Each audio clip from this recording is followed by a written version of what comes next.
Or- Hello, everyone. Thanks for coming and joining us tonight. My name's Jacqueline, and I have a panel of amazing women. I am going to go ahead and pull up. I say slides, but it's just more so to kind of just give some basic information. So let me go ahead and share my screen really quick. Let's see here. All right. And can everyone see that by any chance? Okay, perfect. All right, so this is us. In case you can't see us on the screen, but we are all women who suffer with CPTSD, and I really wanted to put together this panel, especially to be of women, because I don't think it's talked enough about or talked about enough um, in this space, just really how much CPTSD is actually very prevalent with women, especially if you're an eldest daughter, which we all are. So I'm going to go ahead and, in case you don't know who I am and you're like, who the hell is this? My name's Jacqueline. I own my own coaching and consulting business, and I'm also a community organizer for a national nonprofit called Mobilize Recovery. My sweet spot, the things that I really like to focus on: personal empowerment, leadership development, and community organizing. The reason I even came into this space or even started doing anything like this, I used to be someone who was in corporate. I worked in IT. It was very boring. But the not boring thing, or the thing that happened, is that in 2018, my brother died of a heroin overdose. And that is something that totally broke my brain. That is not the sole source of CPTSD. If you know about CPTSD, you know it's a multiple things that lead to it, but that is the one pivotal thing that kind of just broke everything open. And so I have been in the last 7.5 years in this journey of trying to figure out what healing looks like, what that looks like for me, and then finding out I have CPTSD and I'm like a club member. I'm like, oh, that's cool. We're here for life. So no matter what, we're always going to have it. It's going to show up in different ways, shapes, and forms. And I just really wanted to have a discussion on how that can, because I think a lot of times when we think about CPTSD, it's discussion about war, it's discussion about veterans, and not that there isn't anything valid about that, but there are also other instances where it may come from childhood neglect, childhood abuse. There's a variety of different instances how it can show up. So why this discussion now? So one of the other hats I wear, like I mentioned, I'm a community organizer with Mobilize Recovery. And my big thing that I focus on is really grassroots organizing and also creating community events that reduce stigma. So our initiative this year is called Operation Understanding. It sounds very military. It is not military.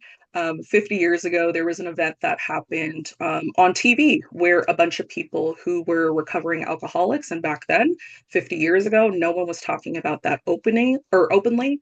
Everyone gathered together in a ballroom and were like, hey, we're going to go on TV. It was like Buzz Aldrin and Dick Van Dyke and random famous people, and they're like, "Hey, we're alcoholics, we're recovering, but we also do great things, and it doesn't just stop there." And so it was the first time people actually spoke up publicly to kind of just really address the stigma around it. So for us at the organization, we are kind of capturing that same sort of spirit, and we're doing events. We're highlighting events that focus on reducing stigma, perhaps around a certain topic.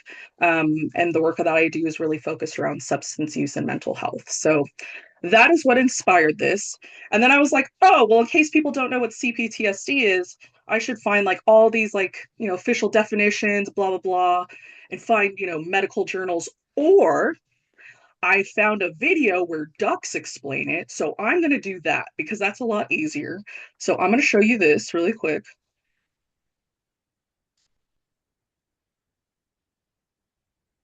CPTSD, explained by ducks. Tiny duck grows up in a storm. Not once, not twice, but every day. Loud honks, cold water, no safe log to rest on. Duck learns, always be ready, always watch, never relax.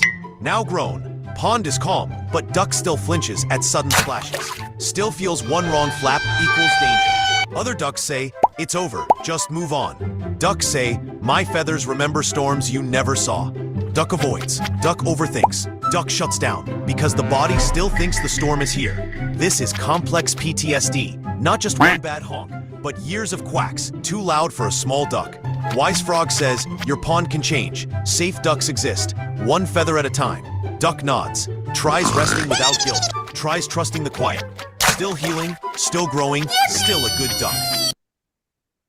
Yeah, so that's how I explain things. I'd rather have ducks do it.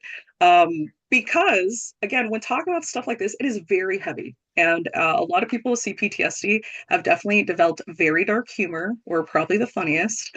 But I wanted to kind of put it in simpler terms, simply for the fact that so much, again, there's a lot of misconception, and people may not think that there's a difference between complex PTSD and PTSD, but in reality, the complex piece just means there are multiple events that have occurred in your life that have led to some sort of trauma. So when we think of regular PTSD, it's usually focused on a singular event, perhaps war, perhaps, let's be honest, COVID. We all have PTSD from COVID, whether or not we want to admit it or not. And so complex is really just understanding that these events that have happened throughout our life may have no string that necessarily connects them, but they all happen to us, and it's all different things we experienced. And a lot of times it's in our younger years. So what I'm going to go ahead and do first, though, is I am going to have each one of these women introduce themselves, tell a little bit about themselves, and then we're going to get into some discussion questions. And it's going to be something where it's just I'm going to pose a question. People on the panel are going to answer. If you guys think of stuff or you have anything you want to chime in, either raise your hand or put something in the comments. But we're going to leave the last probably 15 to 20 minutes for like open discussion, but if you want any clarification or anything, just definitely pop that in there. Jordan is my husband. He's going to help watch the chat for me. And Elena, you're first on my screen. So I'm going to have you introduce yourself first. And yeah, just tell us whatever you want to tell us. All right. Hello, everybody. And thanks for supporting everyone here, especially my good friend Jacqueline. She's like my sister I never had, even though I do have a sister. She baptized my son. So, I mean, we go back. I am Elena Garcia. I'm a business owner in our hometown, Sierra Vista. I am a licensed massage therapist and lymphatic drainage specialist, cranial sacral therapist, and a somatic practitioner. So, people that come to me are in severe pain or in a panic. I help bring them back to center and grounding. A lot of, like you said in the beginning, PTSD is associated with military, but you're absolutely right. It is not. It is a multitude of conditions. But within scope, what I do is I just hold space for them and allow them to open up. I have suffered myself from a magnitude of events since I can remember, from being a child in a entrepreneur family, Mexican family, traditional firstborn daughter, to near death experiences and just life, just so many things. I don't know if I could go through each one, but I do know that my experience, I have the dark humor because that's how you just cope. I joke all the time. I laugh at inappropriate moments, but maybe that's just how I handle it. Um, I hold a lot of autonomy for those who go through a lot of things. And it's a skill that we've had to learn in our field to hold that space and hold it sacred for those. I've been doing this 22 years.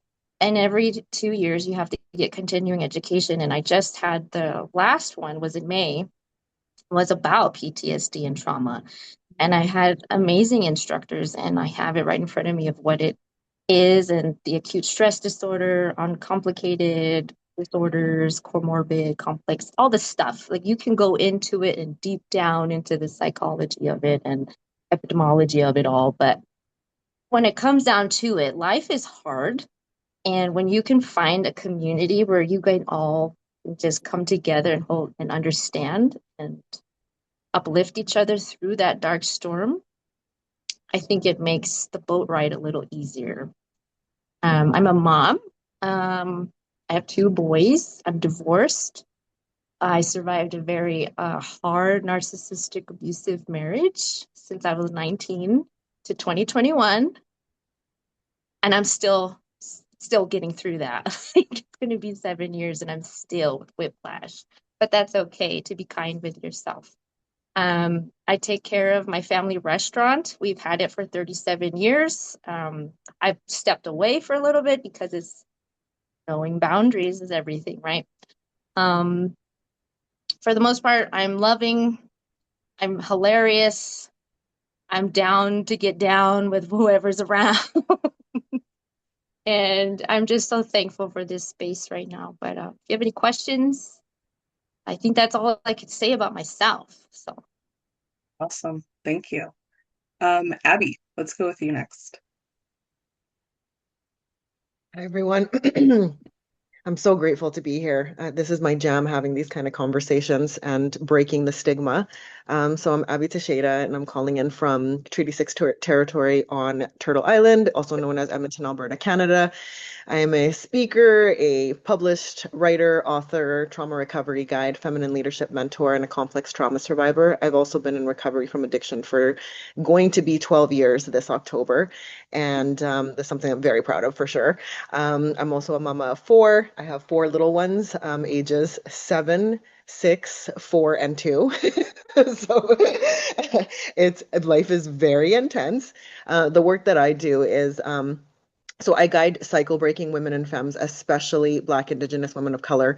These are mothers, healers, coaches, and creatives, really move and step out of isolation and survival and into embodied community rooted leadership. And how I do this is by holding sacred spaces where they can show up with their grief, their rage, their truth, their wisdom, to be able to be witnessed, integrated, and transformed into sovereignty. And so I am a community builder. So I'm the founder of the Healing Mama Collective, of Reclaim and Rise, of Sovereign Seasons gatherings. And I deeply believe that our lived experience holds the medicine that the world needs. And that's why it's so important to have these kind of conversations, because you never know who is out there hoping, wishing, desiring to see someone else that can share even a glimpse of their story.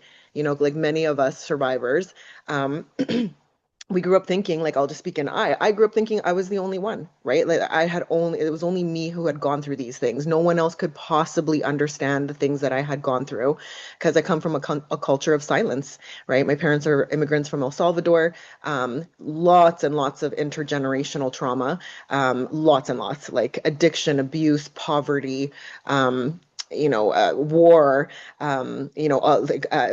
alcoholism, all of that kind of stuff.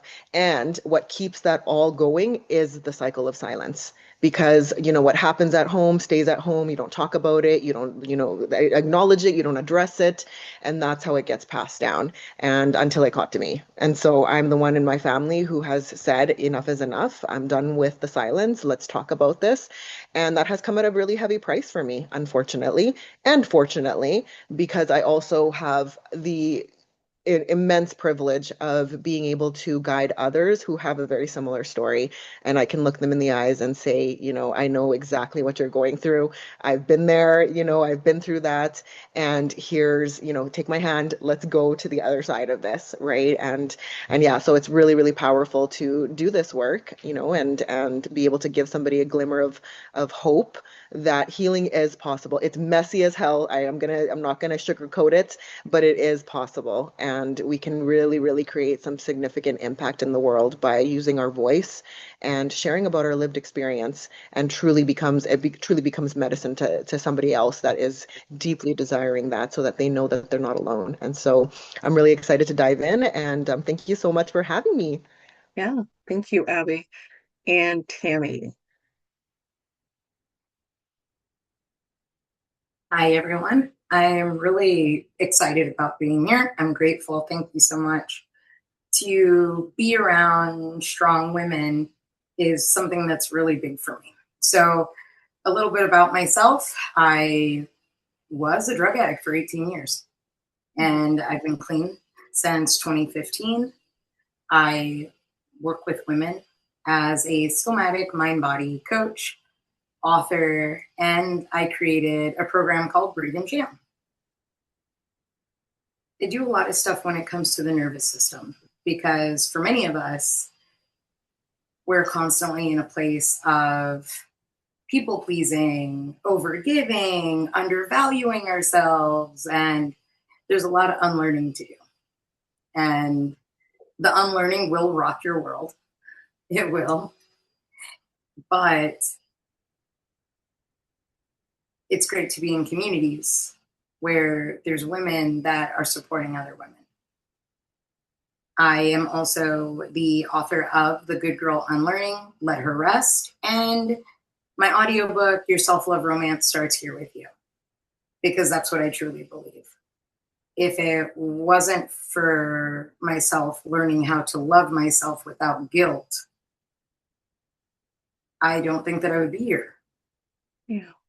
And a lot of women that I work with, they don't even really, they couldn't tell you what they like, what they dislike, just because it's something they don't like. Mm-hmm. Like for years, I'm almost 43, and for years I've eaten watermelon. I'm going to be open with you. I hate watermelon. I think watermelon is gross. I don't like watermelon. But when I finally sat down and asked myself, like, who told me that we like this? Well, my parents, everybody in my family ate watermelon, and we all ate it. I teach that it's okay to be yourself, and loving yourself first is where it starts, because as you fill your cup, then the cup overflows. Mm-hmm. And that helps your family, your friends, even strangers. Yeah. Thank you, Tammy.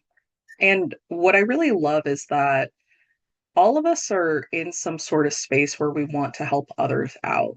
And which when we think about CPTSD, I think a lot of people might think, oh, like fireworks are a trigger, or, kind of like these very obvious things. But I think a lot of times CPTSD can show up in very innocuous ways. So for example, with me, sometimes it can show up just in the way that someone's body shifts. For example, I have my hydro flask here, and I was in the living room and I was going to pick it up, but the top wasn't on because I'm me. And I picked it up and all the water dropped and fell. And my husband was standing in the hallway and he saw it and he just went, "Ah," didn't have a big reaction, but I saw the shoulders drop. And I instantly started sobbing. And I was like, "I'm so sorry. I didn't mean to do this. I'm so, so sorry." And he was like, "Whoa, whoa, whoa, what's going on? Are you okay?" And I was like, "I didn't mean to do this. This wasn't my fault. I wasn't trying to do this." He's like, "It's just water. It's okay. We're good. We're good." And I think that was the first time that I had saw something like, holy shit, something as small as him just dropping his shoulders. It wasn't even like, what the fuck did you do? It was just Debbie Downer sort of vibe. But that alone pushed me into damn near a panic attack. And so I would love for anyone on the panel, what's like a way that it has shown up for you in your life that's like, what the hell? Like you didn't necessarily expect that to be a symptom that you would think is CPTSD. When someone raises their voice for me, like Mhm. my body automatically tenses up. My shoulders are up at my like ears, because I was in a DV relationship for 8 years. And so loud yelling, that was danger for me. Mhm. Yeah. Yeah. So it shows up now and I have to, okay, everything's okay. You didn't do anything. It was just the TV, or it was just like you heard someone outside. Mhm. Okay, we're good. Right. Yeah. For me, I was talking with Jacqueline earlier that I don't know how to sit still. I don't know how to be a guest when I'm invited somewhere to just enjoy the company and enjoy the event. I'm always on. I always have to perform or serve or be of service or help or do something. Whether it be a wedding, I have to serve the cake, or if it's quinceañera, I got to take the pictures and make sure that the music is right. I interject myself into those positions and I don't need to, but it's like I feel like I constantly have to be on and perform and make sure everybody's okay around me so that I feel like I'm in control. I'm working on that, but I am a nervous wreck when it comes to events and I need to just chill, but I will when I'm ready. But that's where it shows up for me. And it's so true because I think a lot of that too is really tied to people pleasing. I Yeah, think a lot of us will get into this behavior when we're in the middle of it and we get into people pleasing mode because it's just so much easier. I don't want to make you mad. I don't want to upset anyone. I just want to be easy. So even that's an amazing example because it's like I'm the same way where also, I mean, part of my job is event planning. So if I see something go wrong, I'm like, oh my God. And I shrink in my seat. I'm like, I can't get up. I can't fix this. I can't go fix this. So then I start looking at my phone, like, oh my God, I need to do anything but jump into trauma response mode. So yeah, it's a hard thing to undo. So I commend you for continuously working at that. for sure. Yeah. Abby, what about you? I think for me, the place that it really became super evident, because I think many of us CPT survivors, CPTSD survivors, are really good at masking and like, kind of picking up masks and acting a certain way when we're around certain people. I don't know why my Zoom keeps like freezing on me like all day. Anyways, but for me, when it really became very obvious was when I became a mom. So when I started my parenting journey. So I grew up in a violent alcoholic home, experienced abuse in all forms, all throughout my childhood. And then that led to addiction for me at 15, where I just basically needed to just numb. I needed to do whatever I could to just numb the trauma, the memories, the everything, because I didn't have anybody that, first of all, acknowledged it, validated it, talked about it, and I'm a highly sensitive person. I feel things deeply, and I always have. And I'm also very deeply intuitive. And so all of those parts of myself I had to learn to shut down to survive in the environment that I grew up in, right? And I went into my healing and recovery journey after my second time in jail, which was kind of my last rock bottom. And when I entered into that journey, I had about 4 years of pretty solid recovery time, solid healing, before I became a mom. And then so I thought, like, oh, I have like a really good foundation here. And yeah, like I felt pretty confident in it. And, in the beginning, when babies are babies, it's primal, right? Like they need to be fed, they need to be changed, they need to be, put to bed. But it was right around the 3 year mark when they get into that terrible twos, which really just means what I understand it to be true now is that they start to experience human emotions, which are normal. They're just normal, right? Like they start to experience frustration. They start to experience overwhelm, all the array of human emotions, and they don't know how to handle those emotions, right? And so the way I was taught to handle those emotions was to shut down those emotions, and they were shut down by force, right? Mhm. And so for me, I can remember viscerally this experience I had when, my two older babies, they're 15 months apart. So they're very close in age. And they were just running around doing, kid things. Like they were little toddlers and running around. And they did something that, is just a kid thing to do. It's just a silly little kid thing to do. But my reaction to it was so terrifying. Like it was just instant. Like I couldn't even think about it. Like it was just an instant, like almost like a blackout rage. And it scared me. And I remember seeing, the fear in my kids' eyes, and it like shattered me because I knew that fear intimately. I was like, oh my God, I'm becoming my dad. Like, it was just Yeah. like terrifying. And, like I said, thankfully, at that point, I had resources, I had support that I could turn to and really get curious around this experience. Like, why did I react so strongly? Like, Right. what was it? And what I actually figured out was, through help and, therapy and, the different various modalities that I have access to, is that I was witnessing my children behave or like show certain things that I like that were extremely dangerous for me as a child that I was not allowed, right? So my nervous system reacted in that way because I was literally witnessing them do things that I got in extreme like punishment Mhm. for, right? And it was this like breaking moment for me where I realized I was like, wow, like I really have to be, and I know there's like a lot of so like I chose in that moment that I wanted to be a conscious parent. And what that means is like being present.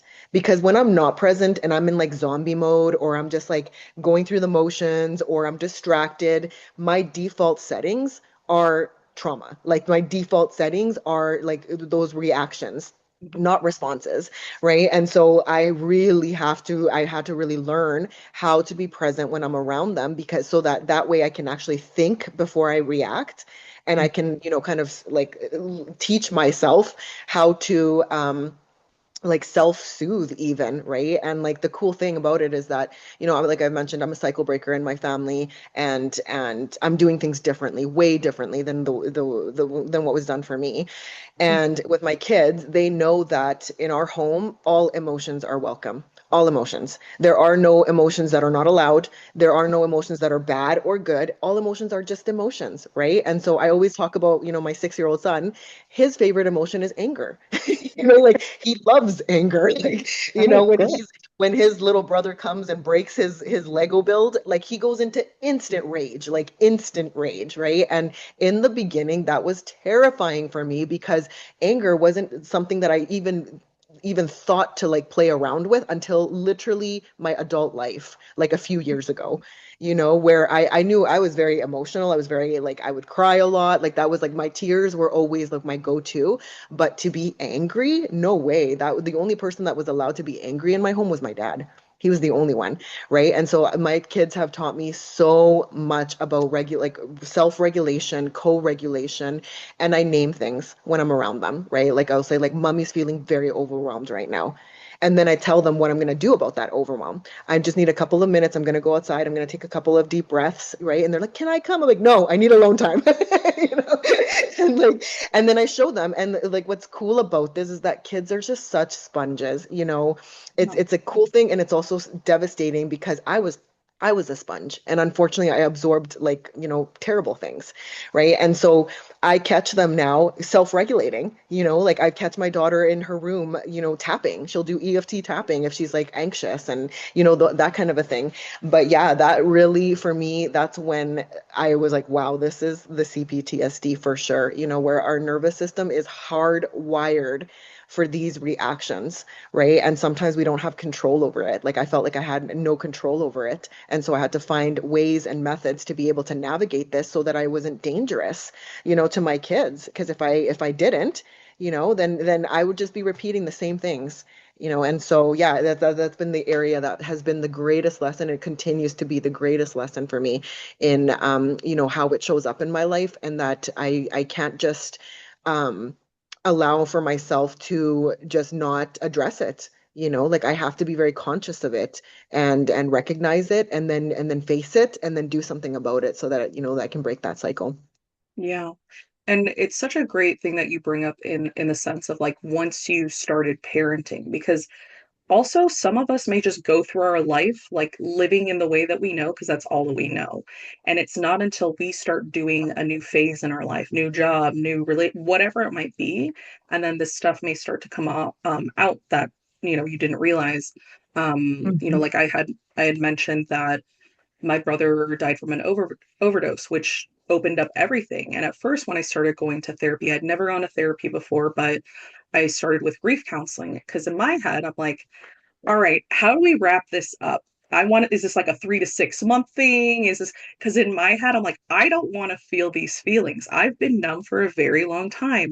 I don't like crying every day. And so when I went to my counselor, I was like, hey, so how long is this thing? Like, how long is this going to take? She's like, it's it's gonna be forever. And I was like, I don't like that answer. So Yeah. when I heard that, I was like, what do you mean this is gonna be forever? Like this is insane. So as I'm going to grief counseling, what I'm starting to realize is that I'm no longer talking about just about grief. I'm talking about how the response someone is not grieving or grieving in the way I think they should be. And I start looking at all these things. I'm like, oh, is my brother not worth this? And I start seeing all these things come out and I'm realizing, okay, this is bringing up a lot of stuff for me. And so for me, therapy has been amazing. A few years ago, like, I'm coming up on 3 years, which for some people, like that's a long time, but I take my time, is I've been doing EMDR. If you don't know what EMDR is, it's eye movement desensitization reprocessing. And it's something that's very recommended for people who have PTSD or CPTSD, if you're not aware. And I thankfully have a therapist who combines that with parts work. And parts work is another modality. It's from the internal family systems, which is like the name of the model.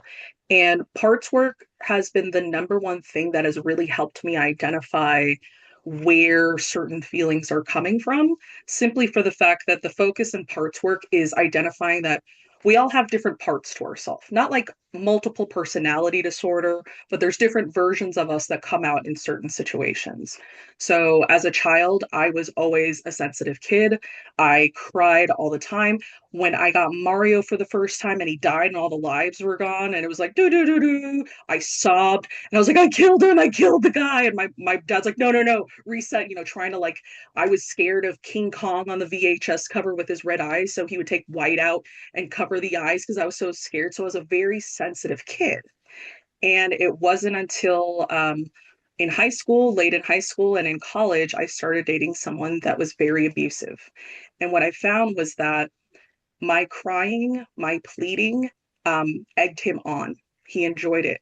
And so I had to learn to develop a new persona, a new version. And so, like, my favorite one, which also, like your son, anger, love that, was Lawyer Jacqueline. And so, Lawyer Jacqueline's the person who has all the receipts, will remember every conversation, will know exactly what you did, will hold you accountable because sensitive Jacqueline was not working and I had to stand my ground. But again, this was my first relationship out of high school that was, I thought this is just how it is. It's normal for your partner to talk shit to you daily. It's normal for them to insult you. It's normal for them to emotionally, mentally abuse you because you'll see it in media like, oh, there's so much drama. Apparently you don't need to have a lot of drama, but I didn't know that at the time. And so for me, EMDR, parts work, things like that have really helped me with my healing. And I'm curious with the other women, what are some things that have helped you through your healing process and like what has that looked like? Because I'm sure people have switched up things at a certain point. For me, they were like, you're too self-aware. You need to go to EMDR. We can't do this talk stuff anymore. This isn't working for you. And I was like, I just got kicked out of therapy. What the fuck? So I moved to EMDR. So um, any of you, whoever wants to go first, like what did you find helped you the most? And was there a certain moment for you that you were like, I need to fucking find some help. I need to sort this out. I can go. I've been in therapy actually since I was 9 years old. So Wow. I've been in traumatic events. You name all of the abuses. You know, I've been through them. Physical abuse, sexual abuse, mental, emotional, spiritual neglect, all of it combined as a child. So, and then carrying on. Anger was definitely my rage. I also sought out that dance and EMDR when I got to be an adult for sure. The eye movement, just talk therapy though, just finding the right therapist to really just guide you and allow that space for you to speak because silence is another way of abuse and a lot of families use that as a tool for control. Yeah. And I was always silenced, like, what are you so mad about? I'll give you something to cry about. And then, anytime I see a belt buckle and there's a bunch of cowboys around, I'm like, oh shit, that would probably really hurt, Yeah. because it's like I associate with that pain. Um, I think the biggest one that helped me was when I went to massage school and I started to learn cranial sacral. Cranial sacral therapy is so beautiful. It helps with the cranium to the sacrum, and it's just gentle holding. And when I started to receive that, things just started to unlock all over my body. And I also have a lot of medical trauma. Mm. Since I was about 12, I've been in and out of hospitals and diagnoses and a lot. So, um, to me, hospitals are familiar and I feel safe when I'm Mm. in the ER. The weirdest thing, Yeah. but I'm always feeling like I gotta go back to the ER. It's like that's where I'm safe and I can handle things. But truly, finding what's good for you, like Tammy had said earlier, be yourself. I love singing, so karaoke's tonight. I'm going. I haven't been Yeah. in a while, and I'm gonna sing. Dancing, anything of the arts to get your body connected. Me and my boys do something when we're angry. We definitely do the exchange of emotions. Name your emotions. It's all right to feel it. It's okay. Like making that all right for them. Because as a parent growing up, it's the same thing too. Like you see yourself in your children and you want to change that. So my boys are being raised very differently than how me and my brother were raised, including my younger sister. So I'm giving them that space. They are both in therapy as well. They are both very different and they have their arts. And when we're upset, or especially if we're triggered from coming from Nana and Tata's house, we dance it out. We put Michael Jackson on and we just let it out. We shake. We do a lot of bouncing around because Yeah, it's really good for your body to just let it go, let it be, follow it, let it go. But that's for me. I love So that. Yeah, I think for thanks. myself, therapy for sure was something that in the beginning was one of the first kind of go-tos for me in the beginning of my journey. And I agree that it is so crucial to find the right therapist because I remember in the beginning when I got a lot of value from the therapist that I ended up getting court assigned actually, and it ended up working out that she became like my therapist for like like over a decade, and I was like, I would tell like so many people, like, oh my gosh, you got to try therapy and blah, blah, blah. And then I was so disheartened to hear from others that they had like terrible experiences with like a therapist, right? And then I realized that it was actually, it's very common, right? That not everybody is a fit. I just ended up lucking out, with my therapist. And so I still see her very, very limited now, not as much as in the beginning. But really what helped me tremendously was group therapy.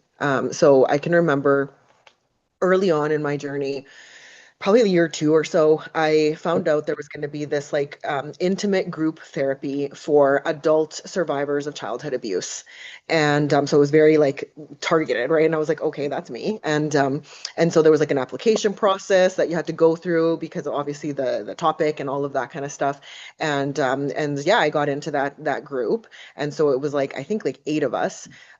From all walks of life, and all of us had, CPTSD, all of us, and or addiction that we had in common. And it was the first time in my life where I literally felt I wasn't alone. Because when I heard, and it wasn't like we got together and we like trauma dumped and like started like sharing our nitty-gritty details or anything like that. But just being in this circle of other survivors that like this would share how this impacted their life and name these things.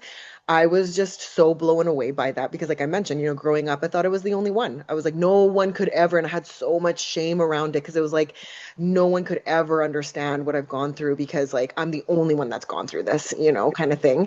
And to be in this circle of these incredible people, humans who have gone through, significant traumas, similar, if not worse, not to compare, but there was some stories that were incredibly heartbreaking that really impacted me, and it's actually what planted the seed for me to move out of nursing because I graduated in nursing almost 18 years ago, and I became a nurse because I wanted to help people. And um I like that really was what planted the seed for me to really have because I remember how the facilitator of that group, how there was two of them, how they led that group it to be like truly a safe, nurturing space where we could actually come together and heal in a really gentle but powerful way. And I was like, I want to learn to do that. I want to learn how to hold space in that way, right? And that's what I do now with my clients. I'm able to like hold space in that way so beautifully because I've first of all been there, done that, and I've been able to, have training from, incredible people who have really mentored me in that way.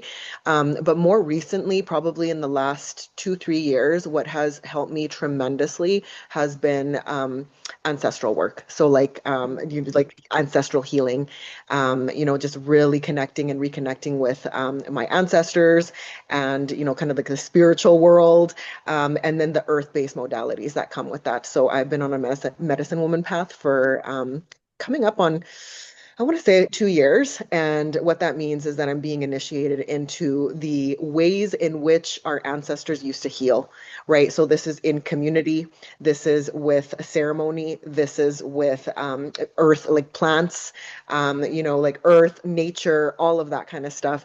And that has tremendously changed my life, tremendously. And it is beautiful because that's what I combine now with the women and femmes that I work with, right? So I bring in that trauma lens, and then also the ancestral work, like the leadership and the nervous system attunement. I actually hate nervous system regulation. I hate that term for some reason because I really feel like sometimes the way our nervous system is responding is normal. Like it needs to respond that way, right? Hmm. Like, and so we don't need to regulate that. Like, why do we need Yeah. to and so for me, it's about attuning to the nervous system. So like if something sets you off, let's attune to it, right? Not regulate it because there's certain things like if you are getting chased by a bear, like your nervous system is telling you to run, right? Yeah. Like you're not going to regulate your nervous system in that moment, like Yeah. it's Deep like breathing, guys.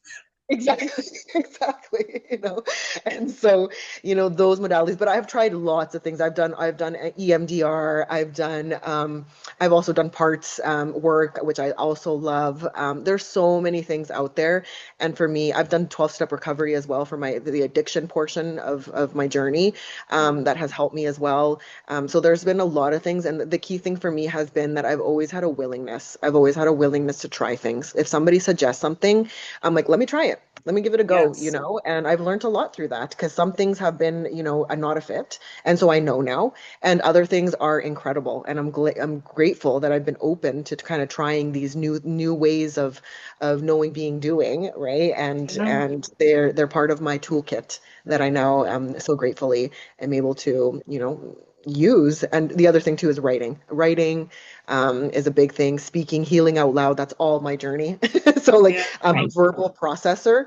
And so I heal deeply when I am able to have a safe space where I can verbally process what I'm moving through, right? And so that's with trusted people that I can turn to and I can verbally process what I'm going through, and they hold such beautiful space for me to, not come in and fix or not to, Yeah. like diagnose or anything. They're just holding that space as I process these things live and then I write about it. So Hmm. I Yeah, love that. journaling is huge for me too. And it's like if you remove the good and bad from conversations and you just, let's have conversations on trauma from space and neutrality Yeah. and non-judgment and objectively allow that to happen, and it's important.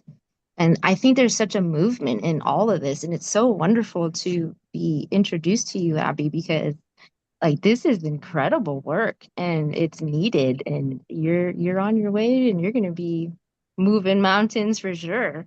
I'm already moved. I'm like, yes.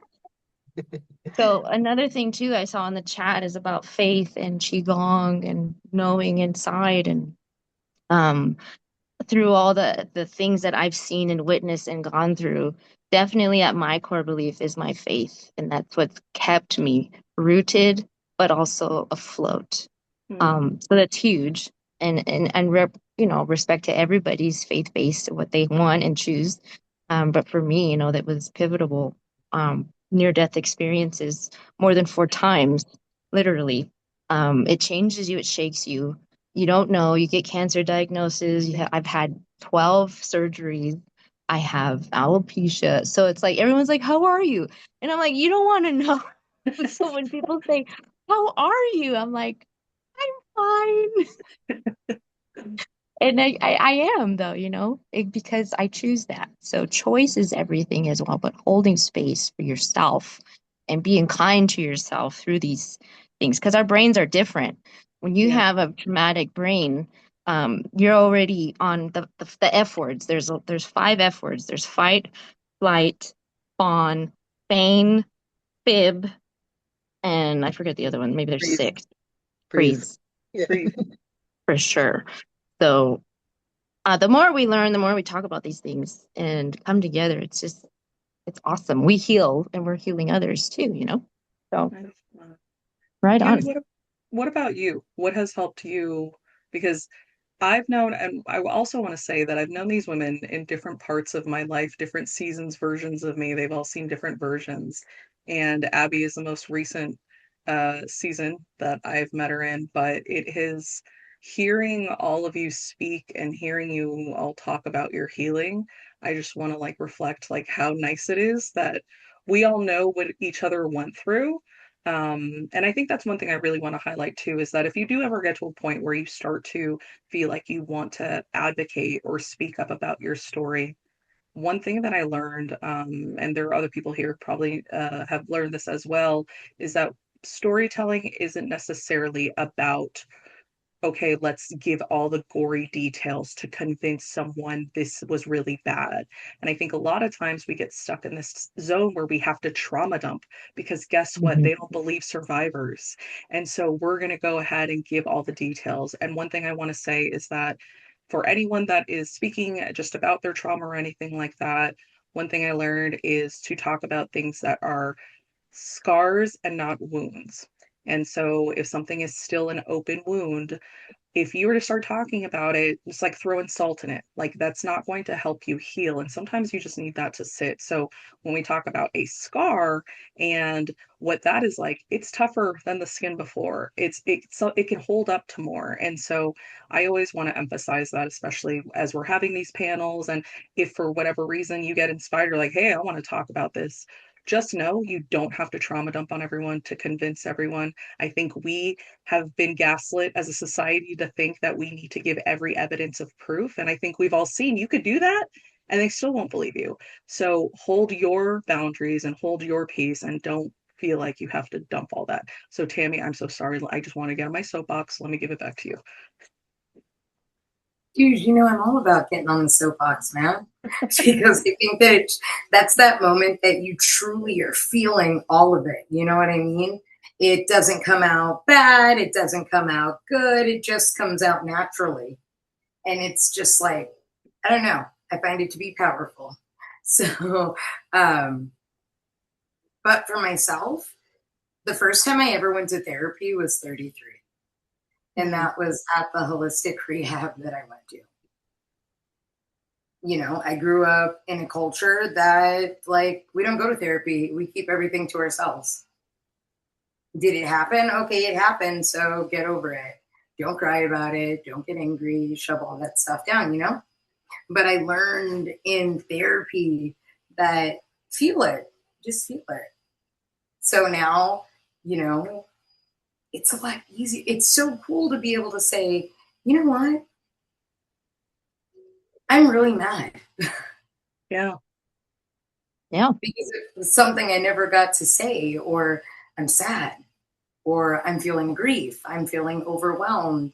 Yeah. Those weren't things that you said, because if you said it, that means everybody was going to be mad at you and nobody was going to love you and you wouldn't have any friends. That's what that meant. Mhm. So now being able to express, so therapy was one of the most amazing things. And then sound healing. Oh, Wow, yeah. that was powerful. Mhm. Getting to go to a holistic rehab taught me there were other ways. It wasn't always just one way, because I would question.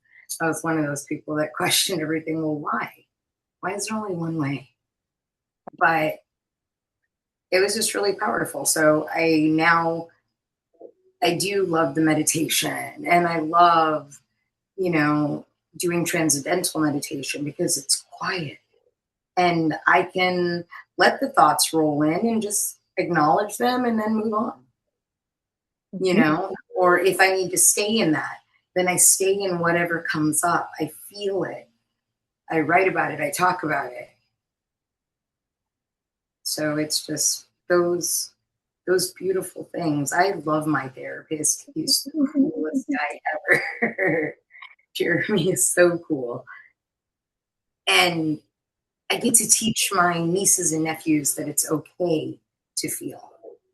My oldest niece, she's 19, and we were talking, and she's been doing Snapchat with me.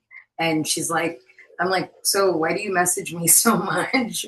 She goes, well, like, it's to keep this streak up. So been having a lot of fun with her lately, and she went to college, and now it's the summer, so she's doing all these different things. And I asked her, I said, dude, so how come you didn't want to just like hang out at home? And she told me, she said, I know from talking to you, and I know from watching different things that you've sent me, that it's okay to have boundaries. Yeah. And I don't feel guilty about it. Yeah. To hear her say, I don't feel guilty about it, I was like, oh my gosh. Right? Wow, that's awesome. You know, And I didn't get blessed with kids, but I got blessed with a, you know, I call her my bonus daughter and my nieces and nephews. So, like, they always say I'm the cool auntie. Their parents say it's just because my ears are gauged and my nose is pierced and I have tattoos. They said that's why you're the cool auntie. But they get to talk to me about stuff. And my nieces and nephews are adopted. So the families that they are with had kids too. And then their kids started coming to me because they said that I'm the cool auntie, that you can talk to her. And so learning to hold space and experiencing that is just like this, I don't know, man. It's this like great experience. You feel it all over through your body, yeah. just to be able to just talk to someone. And Yeah. they're just like, hey, I'm here. I'm Mhm. here to listen. I'm not here to judge you. I'm not here to fix you. And so being able to do that for someone is really powerful. And it's changed everything for me. And I can't say enough, like, how all of us, do different things in different spaces, but I love that whether we realize it or not, if it was subconscious, intentional, or whatever it is, like, our goal has been to create a safe space in whatever we are doing so that people feel comfortable to show up as they are. Because so often we were not allowed to show up as we are. We are not allowed to show up messy or whatever it might be. And so to be able to, Tammy, like you said, I was on a call yesterday and someone asked me to like explain what I do. And I was like, Jesus Christ. I was like, all right. I was like, well, I do a bunch of things. And I was talking about how my big thing is I really like to empower people because I'm very good at one thing I'm good at. And again, I even hesitate to say one thing I'm good at because in my world, saying something good about myself is bragging. Saying something good about myself might make someone feel bad. So even when I say that, I'm almost waiting for someone to knock me down a peg. So everyone stay mute, don't knock me down a peg. But I'm really Mm. good at taking bigger concepts and making them easier to digest or easier to understand. But then on top of it, I can also there's a lot of things, a lot of people want to give 47,000 details. I can just go, this is the pinpoint of the problem. This is where we could start at the very least. And I was explaining that to someone. I love doing this. I love like hearing people be like, to me, a success is I've never thought about it like that before. I've never even considered that before. To me, those are like the wins. But I think that um, in creating these safe spaces for ourselves, it's almost like we're doing something for our younger self that, maybe we wish that someone, would have done. And so, obviously, with the work that we all do, how do you feel that either your experience or either what your healing has been in the work that you're doing now? How are you taking that experience and putting that into your work, and what does that look like? And whoever wants to go first. Simple. I personally view it simple. Yeah. That's, I start with, what do you like and what do you dislike? Just take a piece of paper, draw a line down the middle, and anything that you like because you like it. Not because your mom liked it, not because your dad liked it, but just that you liked it. And I've done it so often that I had to do it for myself to realize that's how I know I don't like watermelon. I had a client, she sent me a message and she goes, I like crayon grape juice. And I was like, well, cran grape juice is great. I really love it. It's good. And she goes, I don't think you're understanding what I'm saying. I like it. And I sat there and thought, and I was like, dude, that's so awesome. You like it because you like it, not because anybody else likes it. She goes, like, nobody in my family likes it. They say it's nasty. And I'm like, dude, I freaking love it. And so Yeah. it's the simple and be like, dude, that's a win, no matter Yes. how Truly. small. I'll go. Throughout all my, I don't know, processes that I realized, boundaries, I just realized having boundaries maybe right after my divorce. So it's been about 6 years.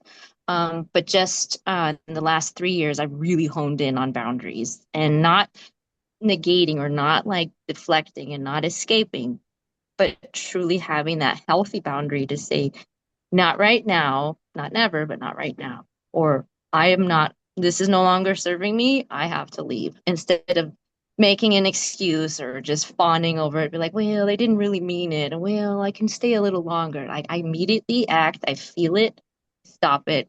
So acknowledging it, acting on it, and processing it has been huge for me, especially in the people pleasing of my life, especially with clients too. In massage therapy, it's hard because you're in there and you want to help them, but then they can push you around and be like, oh, well, this time doesn't help me. And this time, sorry, this is what I have and this is what's going to happen. So being direct with your life, knowing yourself, truly what Tammy said, knowing who you want to be, writing acronyms about yourself. Like, can anyone like name 5 things you love about yourself just off the top of your head?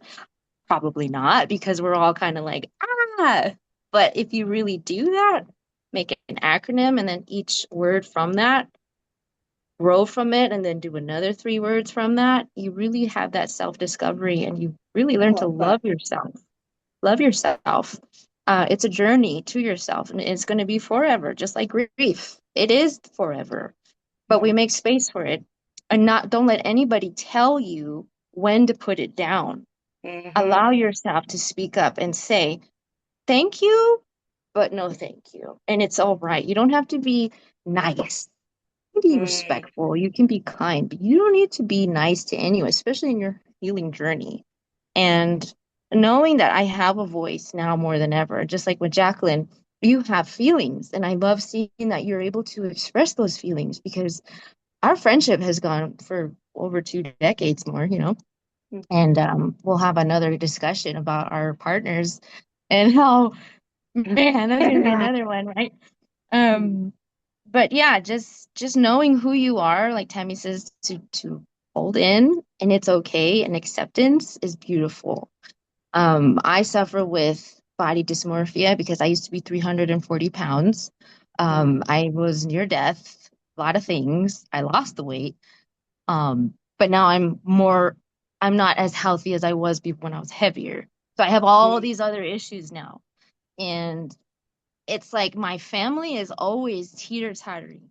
I've had to just completely cut people out of my life. No yeah. contact sometimes, pause contact, but knowing my boundaries has been pivotal for my own healing, my growth, even with my teenage boys. I'm like, hey, not right now. But that's a huge thing. So Yeah. that's for me. Abby, what about you? Um, yeah, I love all the shares. I'm like just vigorously nodding my head at everybody. I'm like, yes, Like bobbleheads, we're all, yes. yeah, uh-huh. Feel seen. Yeah. Um, like I think for me, for sure, boundaries have been a big thing, have been a really big thing in my life. And similar to what Elena was talking about, I've had to make some really difficult decisions with some of the boundaries, with having to cut contact with certain family members. And that has been like really, really painful. But there comes a time when I cannot, the more I come home to myself, the more I figure out who the hell I actually am beneath all the trauma and all the masks and all of that kind of stuff. There comes a point when I just cannot be in environments where I have to pick up a mask again, where I have to like be dim my lights, where I have to be somebody else just to be accepted in this circle or family or whatever, right? And like it was literally killing my soul, where I would literally like be in these environments and I would leave feeling so drained, so depleted. And it's like, why do I continuously do this to myself? For what reason? Just so I can belong? And like, what kind of belonging is that when you have to like, you're not, you have to be somebody else in order to Yes. belong, right? And so Mhm. boundaries have been really big. And that's also been something that I've only learned about in adulthood. I had no idea what boundaries were. There was no such Yeah. thing as boundaries that, growing up. And I didn't even know the word, Right.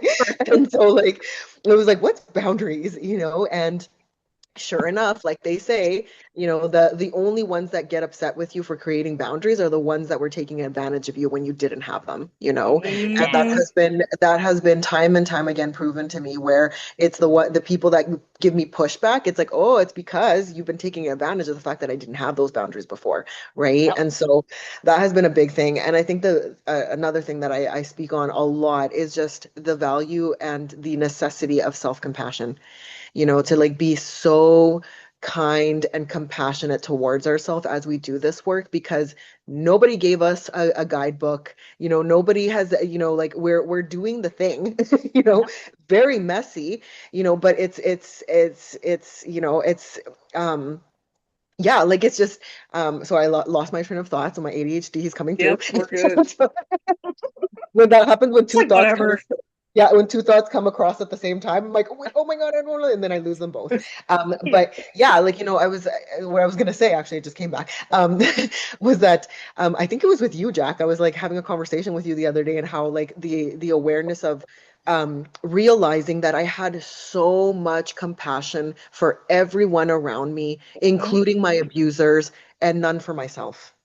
Oh man, Like yeah. Hmm. none for myself. Like it was like, how could I have all this compassion, justify, well, it was because they did this, or it was because they were a survivor of this, and it was all these excuses, Oh. all this Mhm. compassion towards all these people. But where was the compassion for myself?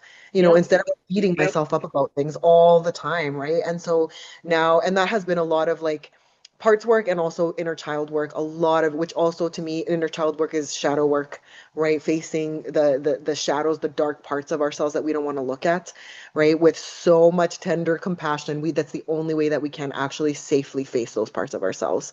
Because if we don't, we will go into a spiral. And as CPTSD survivors, those spirals are detrimental. Like they can take me out for weeks. Yes. And so now it's about like, okay, like reminding myself. An actually funny story with my husband.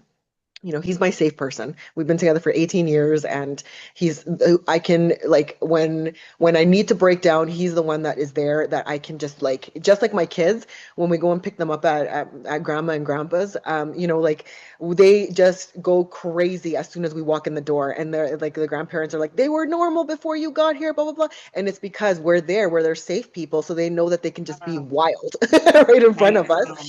So my husband is actually like, that's who, he's my safe person, right? Where I can break down in front of him. I can just let go of everything and just show up like messy and ugly cry and all of those things. And he holds such beautiful space for me. And sometimes I can get, kind of feisty with him, and, kind of annoyed with him and stuff like that, right? And actually what I did, like this was like a couple years ago, I changed his so when he calls me, the picture that pops up is like one of my favorite pictures of him when he was a kid, right? And so then it reminds me, like, that he is like, oh, this sweet child, and he looks identical to my fourth baby. They're like twins. And I just look at him like, inside of that body is this is inner him, right? Like inner Yeah. child now, and so then that's how I meet myself too, where it's like, there's like it's the little in me, the little girl in me that sometimes has those tantrums, sometimes has those reactions, and has those explosions. And it's like I meet her with so much kindness and compassion. I'm like, oh, like I'm here, we're here, we're safe, we're okay, Yeah. and it's a really beautiful thing. Yeah, Absolutely. Abby hit me with that hard shit. So Abby's also my business coach, which I have needed. But then she was hitting me with the whole self-compassion thing. I'm like, I don't have that. And for me, the biggest thing that I thought, like, and I literally did a TikTok today about this, if I build up my self-confidence, that should equal self-compassion. And for me, it did not. Yes, I am more confident in who I am, what I stand for, my experience, my knowledge. But the compassion did not come with that because I am still looking at myself or getting mad at myself as like current me. And until you just said, oh, I have my husband's picture where he's a kid, like in therapy, we talk about this all the time. All this is the younger version of you in Mhm. reality, no matter what. It's the younger version of you that is wanting to be seen, wanting to be heard, wanting all of this. And one thing, especially, how we were talking about masking and all of this stuff, is that one thing that's very prevalent with a lot of people with CPTSD is either dissociation. We're able to compartmentalize. So, dissociation in the sense of like, I can just tunnel vision on something, eliminate all the feelings, eliminate everything, get the thing done. Or where we're sitting there and now my ADHD, tunnel vision. What the fuck were we just talking about? Tunnel vision, ADHD. Oh, Dissociation. yeah, yeah. That's probably what I just fucking did, just to demonstrate to all of you. That's what I did. Anyway, but the compartmentalization. And so what I think a lot of us, the best way I was able to describe it to Jordan, is it's as if like all of whatever bad shit I had. So for that relationship that I was in, I framed it in my head as a toxic relationship. We just branded it at that. We packaged it up. We put it in the back of the closet. And I shut the door to this room. This is the room of trauma, for example. So all the fucked up shit I've ever gone through, let's pack it up. Brother died, boom. Health stuff, boom. Cancer, boom. All these things, let's pack them up. Let's lock the door. We're good. But it was like mold going through the vents. It started to spread into other parts of my life because it kept growing. I didn't address the mold problem. I just put it in a box. But now we're in like, weird times where honestly mold could turn into a monster and eat me. I don't fucking know anymore, but it's something where it kept growing into different rooms. So my career, my marriage, my friendships, and when it started to invade the house, I was like, okay, I guess I have to open the door. And that was the hardest thing, is opening the door and facing all of that. And so as we have, gone through this, we've gone through our versions of therapy, whatever it might be. I think one thing that's very prevalent is sometimes we lack that support while we are trying to go through this from the people around us. And so I would love for each of you, because we'll do this and then we'll kind of like open up to, discussion and all that, is what is one piece of advice or something that you might want to tell people who, hey, I have a loved one with CPTSD in my life. What is something that I can do? What is something I can ask? What is something, whatever, that would just be like, holy shit, consider it. And not even like thinking about it. And whoever wants to go first can go first.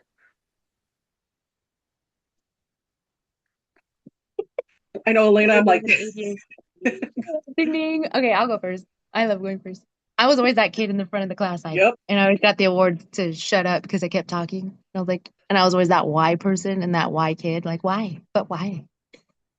So, um, yeah, the advice for anyone listening is you got to own your shit, and it's okay, and you got to really do the work and not say, oh, I'm going to therapy, and just sit there and nod your head and like, oh yeah, I feel Mm, great. No, it's very unrevealing. Like you got to be honest with yourself. And I tell this to my son Roman, you got to really dig deep as to why this is hurting you. Because like you said, as the child in us, we're at that point where we were stunned as the trauma. And when we react or we freak out from our freeze zone, that's at that age where we were most traumatized. So when you can dig deep and you can sit with yourself at that age, hold yourself, tell yourself what you would want to tell yourself when you were little, that you're safe, that it's okay, and I'm going to talk about it. yeah. Finding the resources online, the internet is wonderful because there's so many. Having your support group, um, getting into a system where you can connect your body, so somatic therapy, massage therapy, anything of that, yoga, anything to bring yourself back to homeostasis is wonderful. Music, sound therapy, um, any of those things, find it, learn it. recognize that it's okay to be broken. None of us, but I don't like to say that, oh, we're all broken, but essentially we are. But like the Japanese culture, right? Where like they use gold Yeah. to heal the cracks, you know? Yeah. So just remember that that element is within you and you can heal. You just have to be willing to, and you have to want to walk that path because, yeah, it's going to be hard. And yeah, you can't close the door, like you said, because it will spread. And when you can finally hold that space and find those dark spaces in yourself that need light, take your time with it. But when you really do, you'll be so much more like, wow, like you could breathe. Like there's just so much lifted off of you.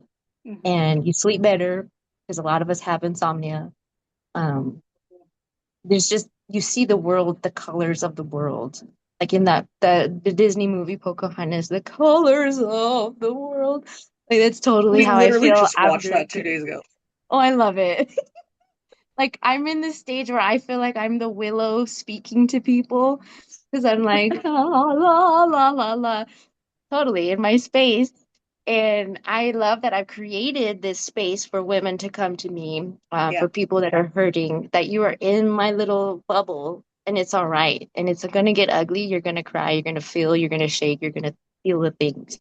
But to know that there are avenues, there are pathways, there are resources, that this isn't the end and that you belong and you have purpose and it's going to be okay. Might not be okay today, and that's Yeah. okay too, but you'll get there.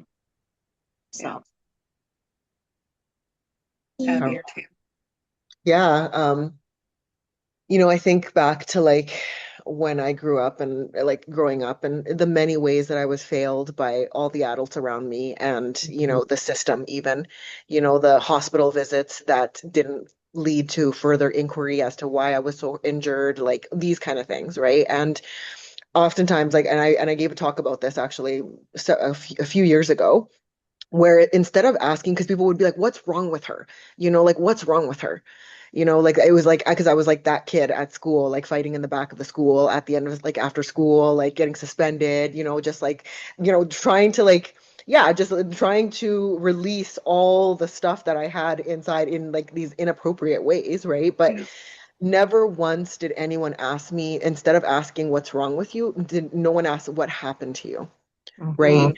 And so my advice is like, don't ask what's wrong with you. Ask what happened to you and what do you Yeah. need from me right now?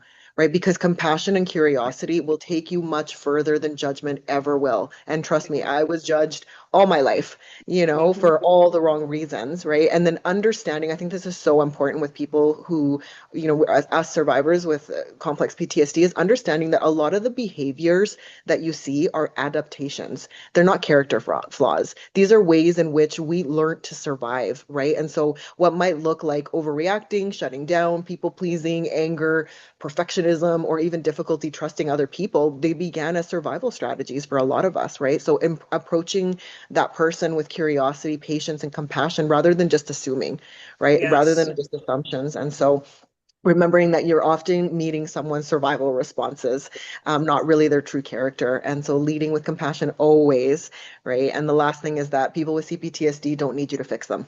Right. Like, Yep. they need to feel safe enough to be able to be human around you and their Yeah. authentic selves around you. Yeah. So those are my parting words to that. I love that. Tammy, what about you?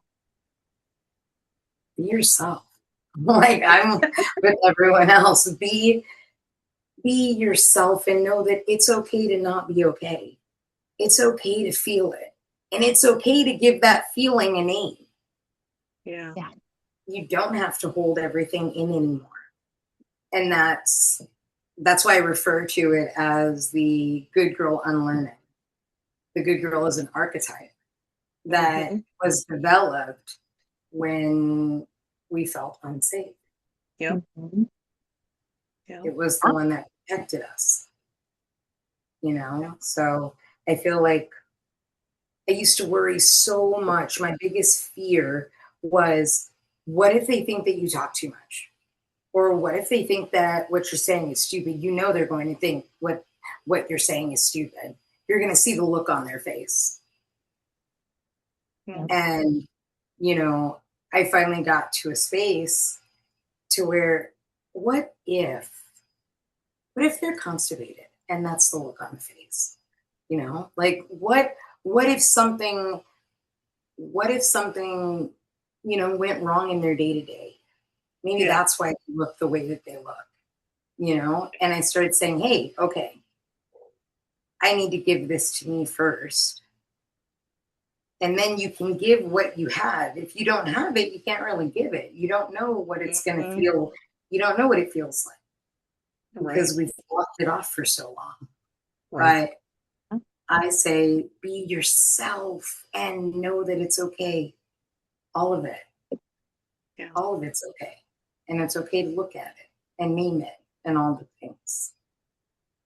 You're Um, not. what I was gonna say is in the chat, because my ADHD, when I'm like hosting, I can't focus. I think I'm going to, and then I don't. Tammy, you're amazing for blowing up the chat with so much discussion. Thank you. Jennifer, thank you so much. Everyone who's been in the chat, Tom, Carol, Sheila, thank you so much for contributing. And Tom, definitely go ahead.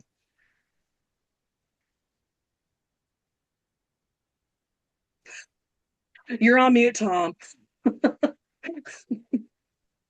Hi. Oh, there we go. Hi. Hi, everybody. Hello. Good to see some familiar faces and some new faces.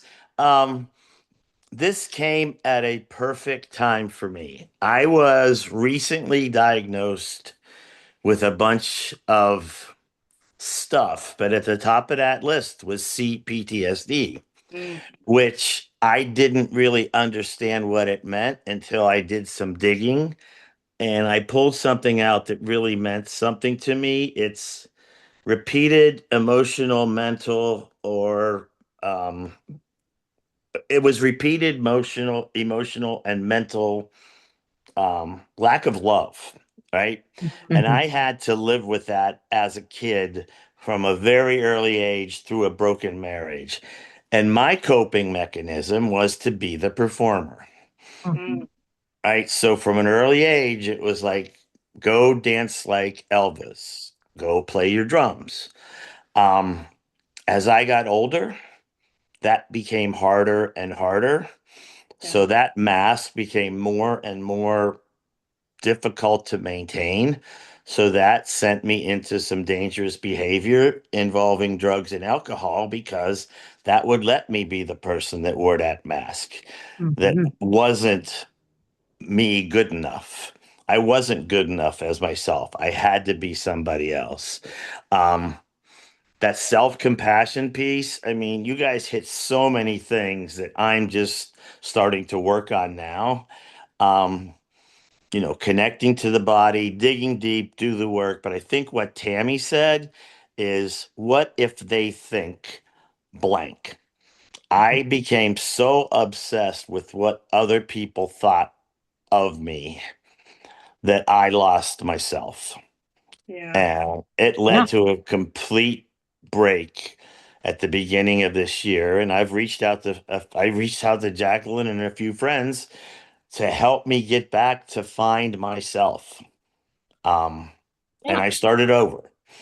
And like I said, I am so glad that I took the time to find a way to get into the chat because I was running late, but I knew I needed it. So all the things that you guys said resonated so closely with me. I'm writing stuff down like crazy. Journaling has been my saving grace, but I'm learning to love who I am for who I am. And it's Mhm. only been about 2 or 3 weeks since I have that revelation, but I'm not that much different. I can still be that guy. It just doesn't have to be the fake version of that guy. Right. So I thank you all. I love you all. I appreciate it. Oh, Love you. Thank you, Tom. that was awesome. Thank you. Does anybody else want to either come off mute to say anything? Does anybody have any questions at all?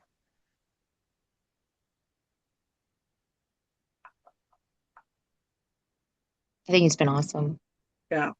No, I really appreciate everyone hanging out and just taking the time to listen to us.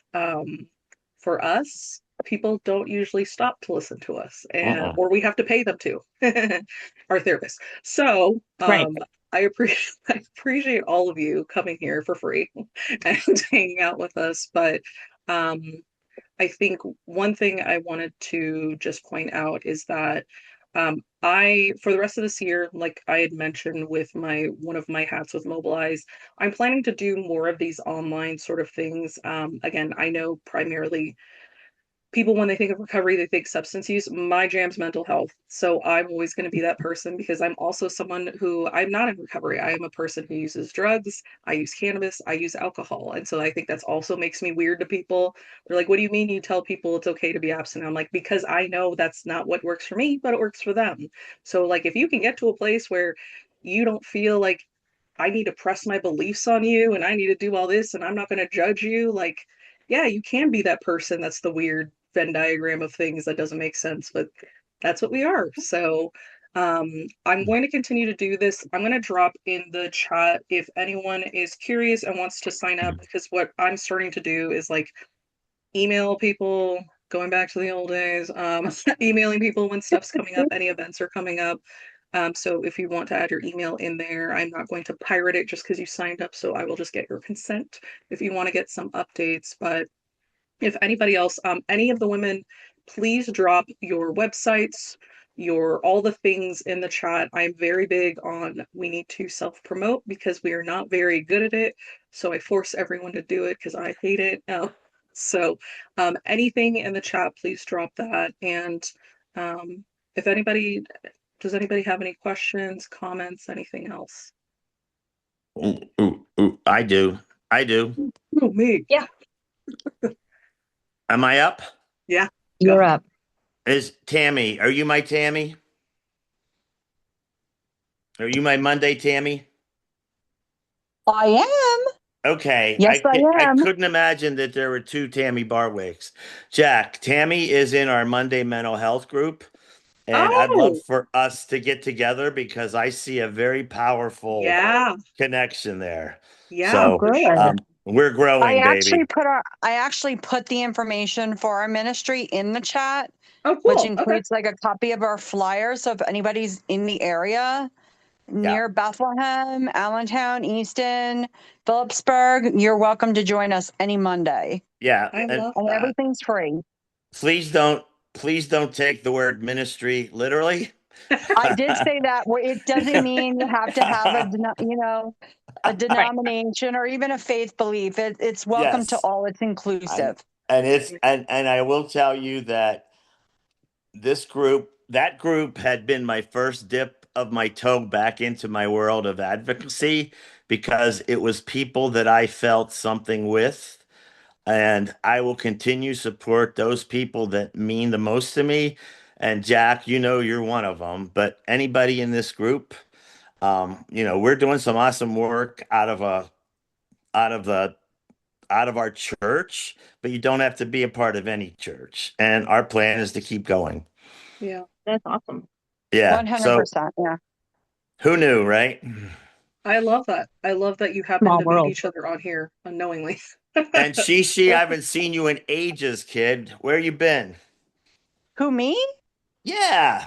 I was there. I just been doing trainings and seminars, and I did the CPS and I did the uh, forensics, and I was finishing up my thentology All degree. So right. it's just been I've been there in the office, but All right. that's what I've been busy doing. I was, The more in advocacy and helping a couple others within the group. We've been yeah. really with the removal of tent cities. We've been advocating 24/7, trying to get them, housing and resources and supplies. So my time has been taken with that full All time right. recently. I was gonna say I was really worried about you, but if I didn't reach out and text you or something, I guess I would be lying. But I've been thinking about you, kid, and I No love you. problem. Love Love you you. too. All right. Love you. Thank you, Goodbye. guys. Just kidding. So what I will do is everyone's links, if you didn't grab them from the chat, I am going to send out the recording tomorrow. Now, part of the reason I started to dissociate is because it was like, we're running out of room. And I was like, but you're still recording. Is that going to record all of it? So this is going to be a fun surprise when I stop the recording. So I'm going to apologize to anyone if I don't have the full recording. It's because I apparently didn't have enough room, and that's about par for my course. But I want to thank everyone who joined. Abby, Tammy, Elena, thank you all so much for sharing Yes. your stories. It has been amazing to not only know some of you for goddamn years that are double digits, but to see where we are now. I think, Abby, this is one thing that kind of like stood out to me. You were talking about how, like, having your light and not having your light. And there were times that I did not have my light. And Tammy or Elena, we lost our light. And so to be Yeah. able to find it again, and now we're like shining it even hesitantly, like, do you see it yet? We're doing it. So I'm really proud of us. And for anyone else who has CPTSD, anything like that, thank you for coming here and thank you for joining us. And yeah, I think that's I'm it. just going to quickly share a resource because I almost forgot about this and it's so Oh yeah, important. please, please. So I am a part of, it's called the Healing and CPTSD Hub. So if you follow on Instagram, the Healing and CPTSD community, they have like 350,000 followers. It's a really Mm, strong, incredible community with lots and lots of resources for complex trauma survivors. And I'm one of the community leaders on inside the hub. So there's a private membership and we host over 14 live support circles a month, from anything from, the two that I host are addiction recovery with CPTSD and parenting with CPTSD. But there is child sexual abuse. There is narcissist surviving, raised by narcissist circle. There's like I said, over 14 live events, and it's at a really reasonable, accessible price to get access to this community, and it is incredible. And so I definitely wanted to share that. If anything, you could just follow their page and you'll learn a lot. I post on there every once in a while as well, and yeah, it's by survivors for survivors. So the founder, she also has CPTSD. It's actually how I found out I had CPTSD, was meeting her and and knowing that there was a name, because unbelievably, CPTSD is not recognized in the DSM, as we know, right? And so we're actually collecting signatures and advocating to yeah, have it recognized so that survivors can actually get proper treatment and resources, right? So yeah, just wanted to plug that in. And I put the awesome. link in the chat, yeah. Thank you so much. And I'll include those links also in the email tomorrow. But thank you again for hanging out. I know it's late on the East Coast. It is 5:30 for us, so I'm gonna go eat dinner. I hope you all have a Yeah. lovely night and Thank you love so you all. Thank you. Bye, Thank I'm everyone. ready. Thank Bye. you. Bye. Bye, everyone. much.